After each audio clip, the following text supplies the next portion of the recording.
Chapter 25. Nietzsche. Nietzsche, 1844 to 1900, regarded himself rightly as the successor of Schopenhauer, to whom, however, he is superior in many ways, particularly in the consistency and coherence of his doctrine. Schopenhauer's Oriental ethic of renunciation seems out of harmony with his metaphysic of the omnipotence of will. In Nietzsche, the will has ethical as well as metaphysical primacy. Nietzsche, though a professor, was a literary rather than an academic philosopher. He invented no new technical theories in ontology or epistemology. His importance is primarily in ethics, and secondarily as an acute historical critic. I shall confine myself almost entirely to his ethics and his criticism of religion, since it was this aspect of his writing that made him influential. His life was simple. His father was a Protestant pastor, and his upbringing was very pious. He was brilliant at the university as a classicist and student of philology, so much so that in 1869, before he had taken his degree, he was offered a professorship of philology at Basel, which he accepted. His health was never good, and after periods of sick leave he was obliged to retire finally in 1879. After this, he lived in health resorts in Switzerland. In 1888, he became insane, and remained so until his death. He had a passionate admiration for Wagner, but quarrelled with him, nominally over Parsifal, which he thought too Christian and too full of renunciation. After the quarrel, he criticised Wagner savagely, and even went so far as to accuse him of being a Jew. His general outlook, however, remained very similar to that of Wagner in The Ring. Nietzsche's Superman is very like Siegfried, except that he knows Greek. This may seem odd, but that's not my fault. Nietzsche was not consciously a romantic. Indeed, he often severely criticises the romantics. Consciously, his outlook was Hellenic, but with the Orphic component omitted. He admired the pre-Socratics, except Pythagoras. He has a close affinity to Heraclitus. Aristotle's magnanimous man is very like what Nietzsche calls the noble man, but in the main he regards the Greek philosophers from Socrates onwards as inferior to their predecessors. He cannot forgive Socrates for his humble origin. He calls him a ruturier, and accuses him of corrupting the noble Athenian youth with a democratic moral bias.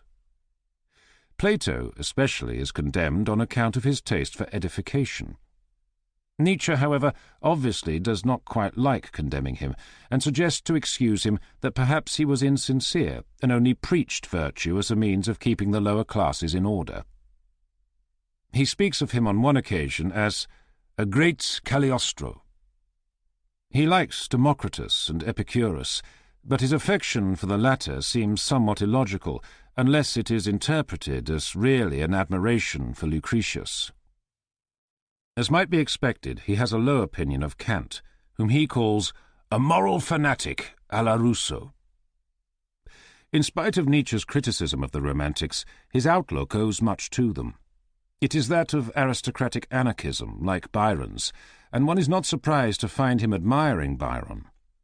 He attempts to combine two sets of values which are not easily harmonized. On the one hand, he likes ruthlessness, war, and aristocratic pride. On the other hand, he loves philosophy and literature and the arts, especially music. Historically, these values coexisted in the Renaissance. Pope Julius II, fighting for Bologna and employing Michelangelo, might be taken as the sort of man whom Nietzsche would wish to see in control of governments. It's natural to compare Nietzsche with Machiavelli, in spite of important differences between the two men. As for the differences, Machiavelli was a man of affairs, whose opinions had been formed by close contact with public business, and were in harmony with his age. He was not pedantic or systematic, and his philosophy of politics scarcely forms a coherent whole.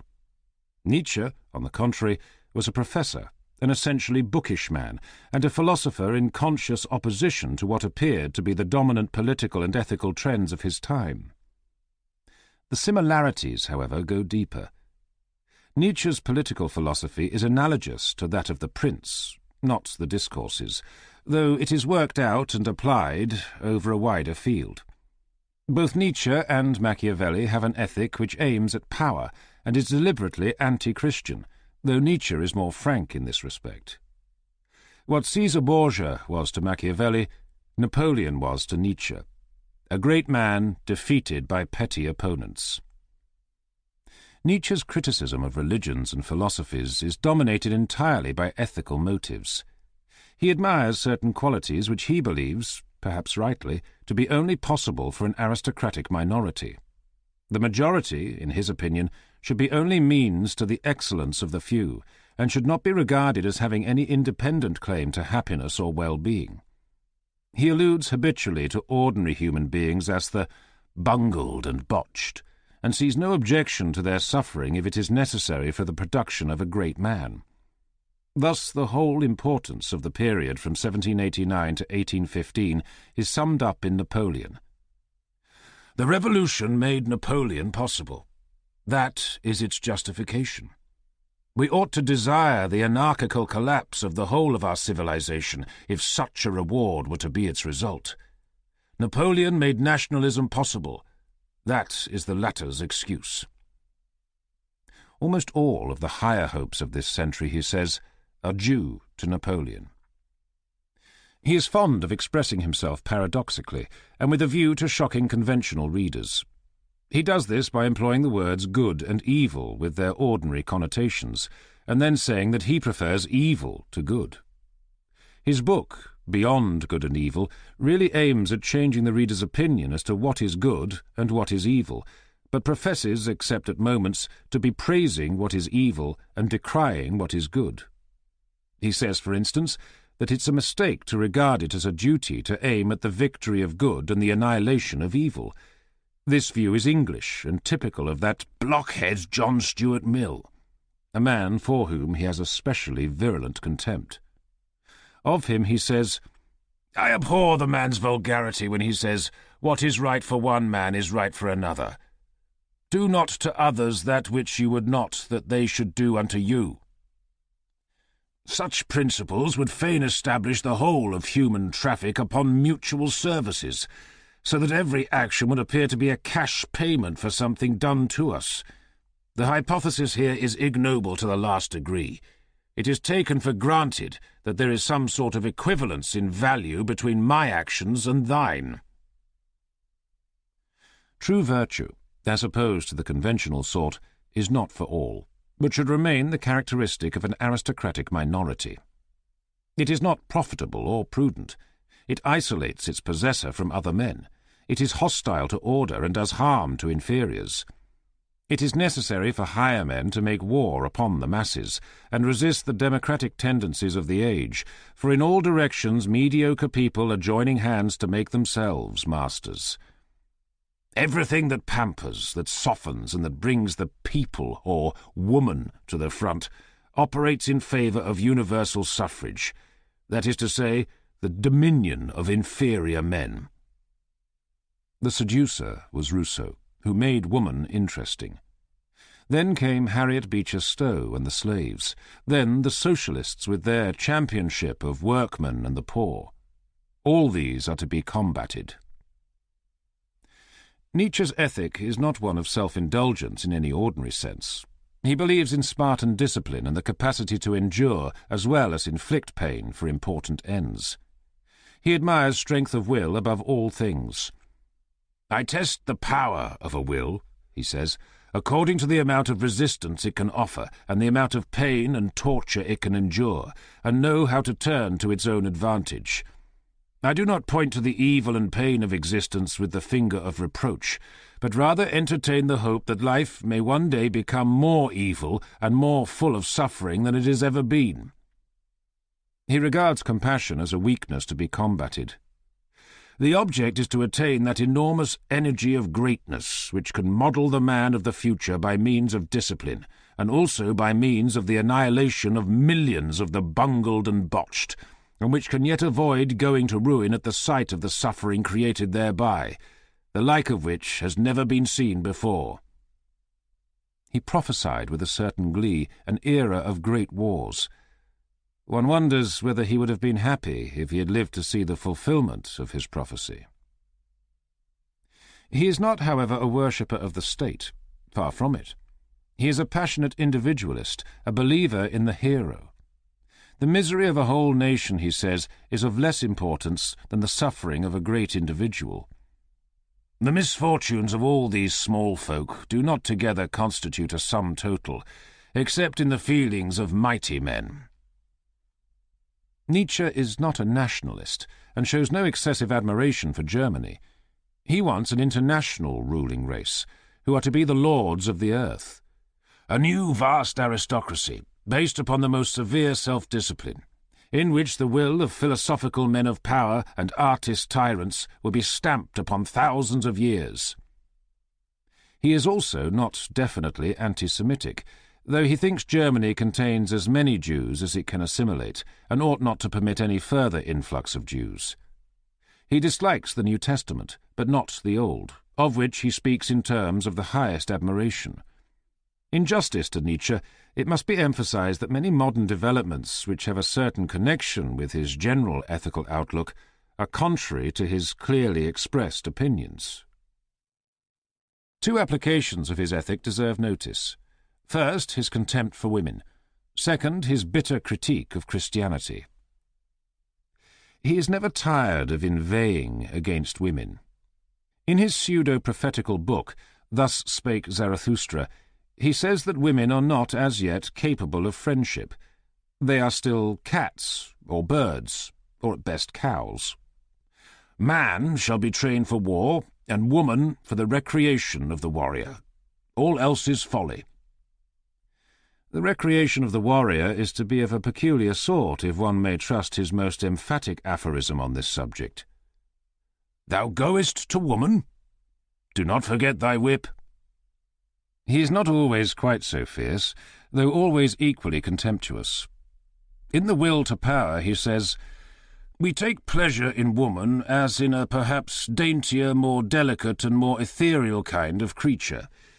What a treat it is to meet creatures who have only dancing and nonsense and finery in their minds.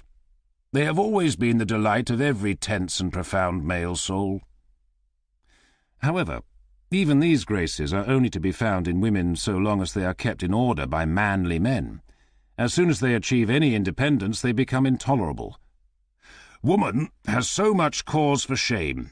In woman there is so much pedantry, superficiality, schoolmasterliness, petty presumption, unbridledness, and indiscretion concealed, which has really been best restrained and dominated hitherto by the fear of man. So he says in Beyond Good and Evil, where he adds that we should think of women as property, as Orientals do. The whole of his abuse of women is offered as self-evident truth. It is not backed up by evidence from history or from his own experience, which, so far as women were concerned, was almost confined to his sister. Nietzsche's objection to Christianity is that it caused acceptance of what he calls slave morality. It's curious to observe the contrast between his arguments and those of the French philosophes who preceded the Revolution. They argued that Christian dogmas are untrue, that Christianity teaches submission to what is deemed to be the will of God, whereas self-respecting human beings should not bow before any higher power, and that the Christian churches have become the allies of tyrants and are helping the enemies of democracy to deny liberty and continue to grind the faces of the poor. Nietzsche is not interested in the metaphysical truth of either Christianity or any other religion. Being convinced that no religion is really true, he judges all religions entirely by their social effects. He agrees with the philosophes in objecting to submission to the supposed will of God, but he would substitute for it the will of earthly artist tyrants. Submission is right, except for these supermen, but not submission to the Christian God. As for the Christian churches being allies of tyrants and enemies of democracy, that, he says, is the very reverse of the truth. The French Revolution and socialism are, according to him, essentially identical in spirit with Christianity. To all alike he is opposed, and for the same reason, that he will not treat all men as equal in any respect whatever. Buddhism and Christianity, he says, are both nihilistic religions, in the sense that they deny any ultimate difference of value between one man and another, but Buddhism is much the less objectionable of the two. Christianity is degenerative, full of decaying and excremental elements. Its driving force is the revolt of the bungled and botched. This revolt was begun by the Jews and brought into Christianity by holy epileptics, like St. Paul, who had no honesty. The New Testament is the gospel of a completely ignoble species of man. Christianity is the most fatal and seductive lie that ever existed. No man of note has ever resembled the Christian ideal. Consider, for instance, the heroes of Plutarch's lives.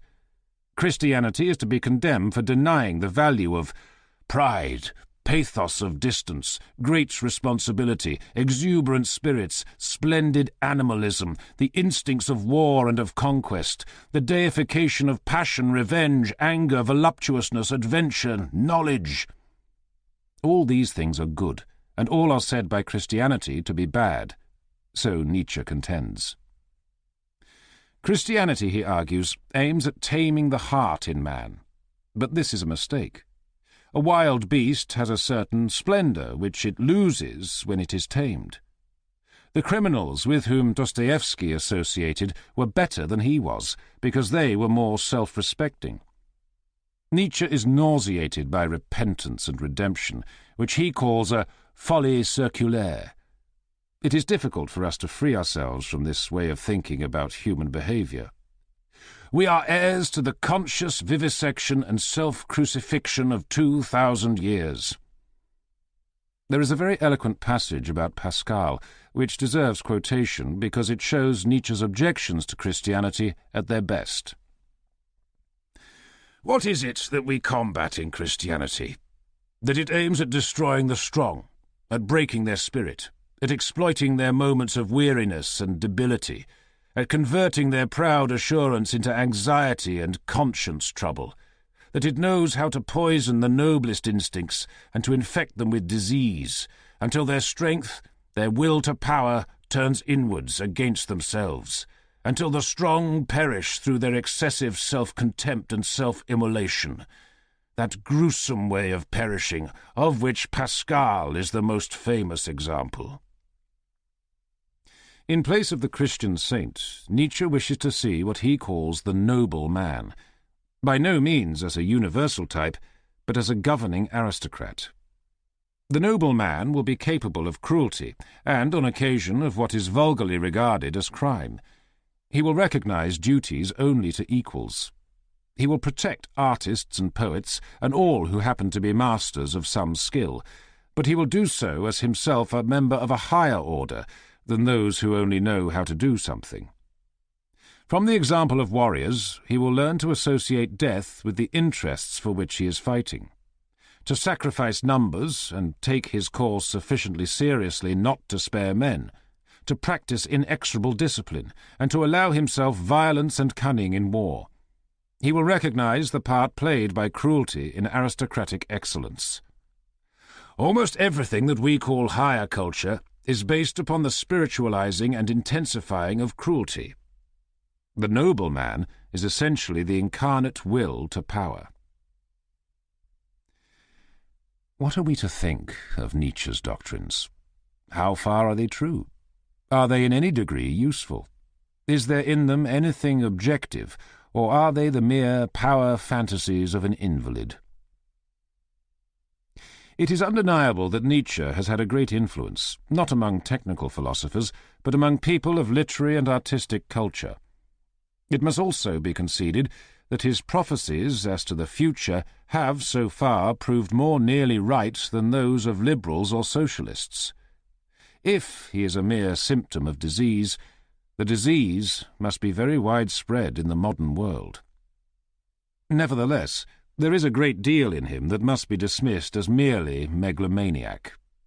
Speaking of Spinoza, he says, "How much of personal timidity and vulnerability does this masquerade of a sickly recluse betray?" Exactly the same may be said of him, with the less reluctance, since he has not hesitated to say it of Spinoza. It is obvious that in his daydreams he is a warrior, not a professor. All the men he admires were military. His opinion of women, like every man's, is an objectification of his own emotion towards them, which is obviously one of fear. "Forget not thy whip." But 9 women out of 10 would get the whip away from him, and he knew it, so he kept away from women and soothed his wounded vanity with unkind remarks. He condemns Christian love because he thinks it is an outcome of fear. I am afraid my neighbour may injure me, and so I assure him that I love him. If I were stronger and bolder, I should openly display the contempt for him which of course I feel. It does not occur to Nietzsche as possible that a man should genuinely feel universal love, obviously because he himself feels almost universal hatred and fear, which he would fain disguise as lordly indifference. His noble man, who is himself in daydreams, is a being wholly devoid of sympathy, ruthless, cunning, cruel, concerned only with his own power. King Lear, on the verge of madness, says, "I will do such things. What they are yet I know not, but they shall be the terror of the earth." This is Nietzsche's philosophy in a nutshell. It never occurred to Nietzsche that the lust for power with which he endows his Superman is itself an outcome of fear. Those who do not fear their neighbours see no necessity to tyrannize over them. Men who have conquered fear have not the frantic quality of Nietzsche's artist-tyrant Neros, who try to enjoy music and massacre while their hearts are filled with dread of the inevitable palace revolution. I will not deny that, partly as a result of his teaching, the real world has become very like his nightmare. But that does not make it any the less horrible. It must be admitted that there is a certain type of Christian ethic to which Nietzsche's strictures can be justly applied. Pascal and Dostoevsky, his own illustrations, have both something abject in their virtue. Pascal sacrificed his magnificent mathematical intellect to his God, thereby attributing to him a barbarity which was a cosmic enlargement of Pascal's morbid mental tortures. Dostoevsky would have nothing to do with proper pride. He would sin in order to repent and to enjoy the luxury of confession. I will not argue the question how far such aberrations can justly be charged against Christianity, but I will admit that I agree with Nietzsche in thinking Dostoevsky's prostration contemptible. A certain uprightness and pride, and even self-assertion of a sort, I should agree, are elements in the best character. No virtue which has its roots in fear is much to be admired. There are 2 sorts of saints, the saint by nature and the saint from fear. The saint by nature has a spontaneous love of mankind. He does good because to do so gives him happiness. The saint from fear, on the other hand, like the man who only abstains from theft because of the police, would be wicked if he were not restrained by the thought of hell-fire or of his neighbour's vengeance. Nietzsche can only imagine the second sort of saint. He is so full of fear and hatred that spontaneous love of mankind seems to him impossible. He has never conceived of a man who, with all the fearlessness and stubborn pride of the Superman, nevertheless does not inflict pain, because he has no wish to do so. Does anyone suppose that Lincoln acted as he did from fear of hell? Yet to Nietzsche, Lincoln is abject, Napoleon magnificent. It remains to consider the main ethical problem raised by Nietzsche, namely, should our ethic be aristocratic, or should it in some sense treat all men alike? This is a question which, as I have just stated it, has no very clear meaning, and obviously the first step is to try to make the issue more definite. We must in the first place try to distinguish an aristocratic ethic from an aristocratic political theory. A believer in Bentham's principle of the greatest happiness of the greatest number has a democratic ethic, but he may think that the general happiness is best promoted by an aristocratic form of government. This is not Nietzsche's position. He holds that the happiness of common people is no part of the good per se. All that is good or bad in itself exists only in the superior few. What happens to the rest is of no account. The next question is, how are the superior few defined? In practice, they have usually been a conquering race, or a hereditary aristocracy. The aristocracies have usually been, at least in theory, descendants of conquering races. I think Nietzsche would accept this definition. No morality is possible without good birth, he tells us. He says that the noble caste is always at first barbarian, but that every elevation of man is due to aristocratic society. It's not clear whether Nietzsche regards the superiority of the aristocrat as congenital or as due to education and environment. If the latter, it's difficult to defend the exclusion of others from advantages for which, ex hypothesi, they are equally qualified. I shall therefore assume that he regards conquering aristocracies and their descendants as biologically superior to their subjects, as men are superior to domestic animals, though in a lesser degree. What shall we mean by biologically superior? We shall mean, when interpreting Nietzsche, that individuals of the superior race and their descendants are more likely to be noble in Nietzsche's sense. They will have more strength of will, more courage, more impulse towards power, less sympathy, less fear, and less gentleness. We can now state Nietzsche's ethic. I think what follows is a fair analysis of it. Victors in war and their descendants are usually biologically superior to the vanquished. It is therefore desirable that they should hold all the power, and should manage affairs exclusively in their own interests. There is here still the word desirable to be considered. What is desirable in Nietzsche's philosophy? From the outsider's point of view, what Nietzsche calls desirable is what Nietzsche desires. With this interpretation, Nietzsche's doctrine might be stated more simply and honestly in the one sentence, "I wish I had lived in the Athens of Pericles, or the Florence of the Medici." But this is not a philosophy. It is a biographical fact about a certain individual. The word desirable is not synonymous with desired by me. It has some claim, however shadowy, to legislative universality. A theist may say that what is desirable is what God desires, but Nietzsche cannot say this. He could say that he knows what is good by an ethical intuition, but he will not say this because it sounds too Kantian. What he can say, as an expansion of the word desirable, is this: if men will read my works, a certain percentage of them will come to share my desires as regards the organization of society. These men, inspired by the energy and determination which my philosophy will give them, can preserve and restore aristocracy, with themselves as aristocrats, or, like me, sycophants of aristocracy. In this way, they will achieve a fuller life than they can have as servants of the people. There is another element in Nietzsche which is closely akin to the objection urged by rugged individualists against trade unions. In a fight of all against all, the victor is likely to possess certain qualities which Nietzsche admires, such as courage, resourcefulness, and strength of will. But if the men who do not possess these aristocratic qualities, who are the vast majority, band themselves together, they may win in spite of their individual inferiority. In this fight of the collective canaille against the aristocrats, Christianity is the ideological front, as the French Revolution was the fighting front. We ought therefore to oppose every kind of union among the individually feeble, for fear lest their combined power should outweigh that of the individually strong.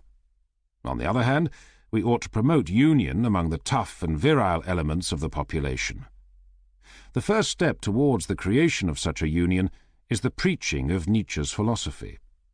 It will be seen that it is not easy to preserve the distinction between ethics and politics. Suppose we wish, as I certainly do, to find arguments against Nietzsche's ethics and politics. What arguments can we find?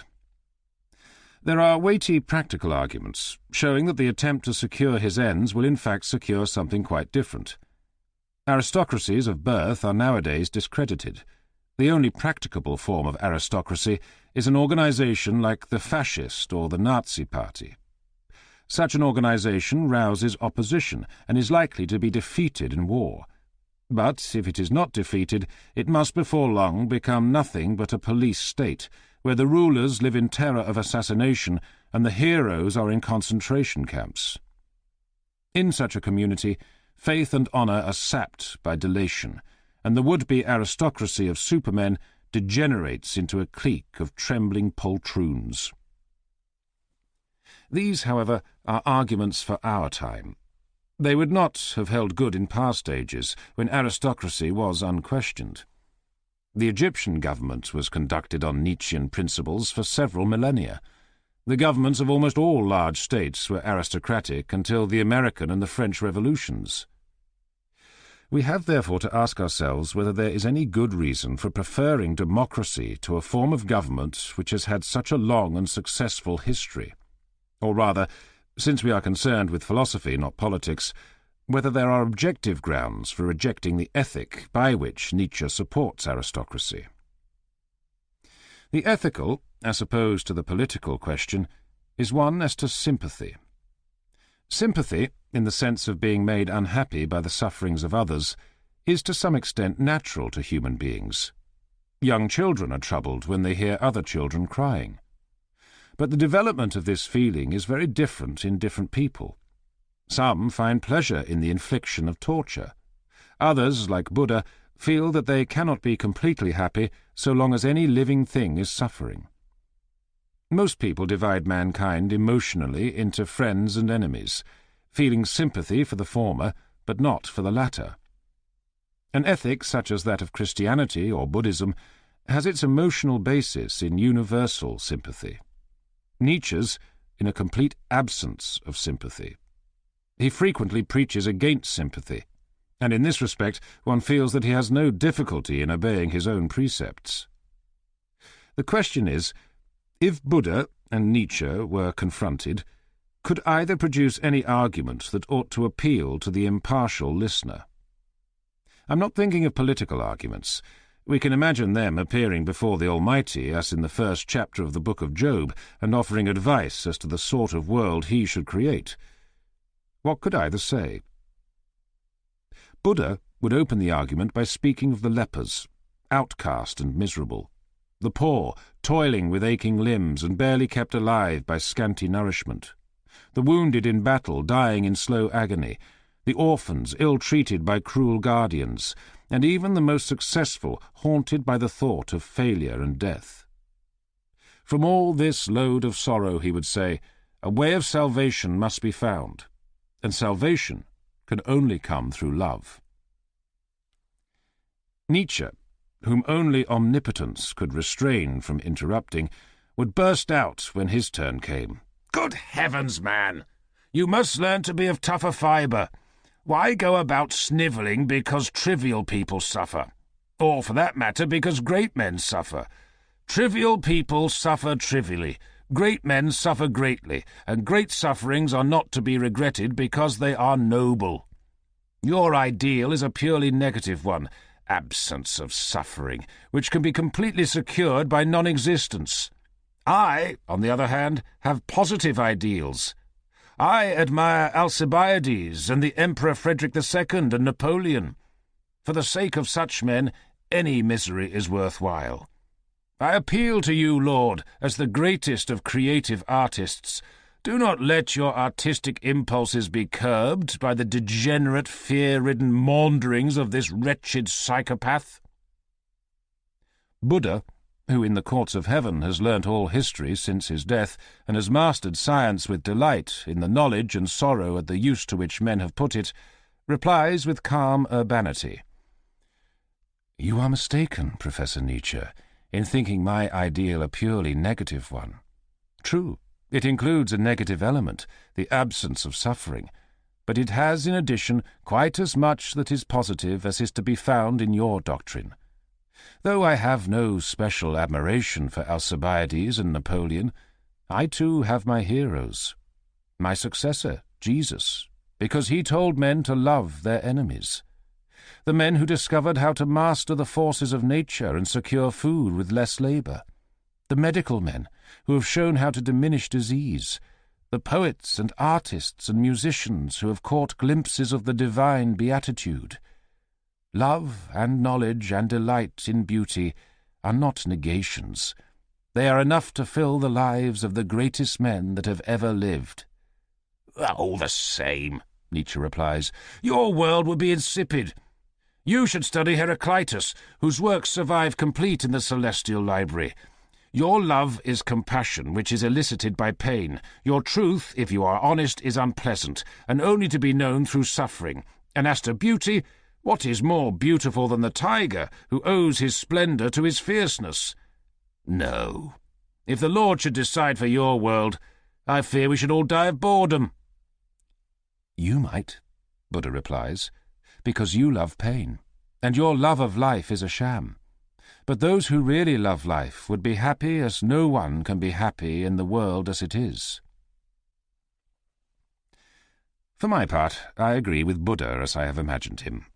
But I do not know how to prove that he is right by any argument such as can be used in a mathematical or a scientific question. I dislike Nietzsche because he likes the contemplation of pain, because he erects conceit into a duty, because the men whom he most admires are conquerors, whose glory is cleverness in causing men to die.